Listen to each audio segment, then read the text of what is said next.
philosophy there. I love it. What a cool story.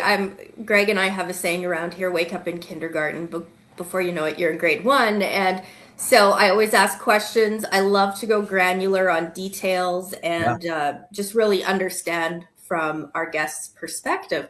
So you also talked about the younger generation coming up in AI and using a blend of all the generations working together.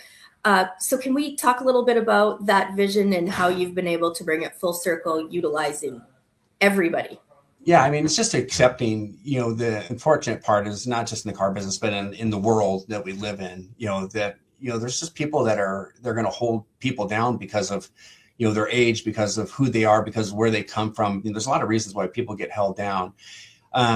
Everybody has value. Everybody can bring something to the table. Where I always felt that that the pages that I read from are, if somebody wouldn't have given me a chance, if somebody wouldn't have given me an opportunity, there's a lot of stuff that I would have never been able to pull off. There's so many things that I would have missed out on if somebody just wouldn't have just given me that shot, and a shot is earned, but there's a lot of luck involved in the world that we live in, in success, in personal lives and in business lives and stuff like that. So I look at every single person as somebody who has something to offer. I'm looking for, what can they bring to the table? Not to benefit me necessarily, but to benefit themselves.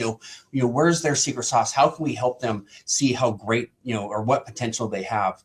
And people just don't get that nearly enough. And our world needs that right now. We need to be talking about the wins, more than we ever need to be talking about the losses, and that's where I love what you guys do. And I love the fact that we get to talk about, somebody like my dad today, because that was a guy, that, we're going to talk about him being this total, I don't know if I could say badass or not, but he's a badass, when it came to being, a young soldier in Vietnam,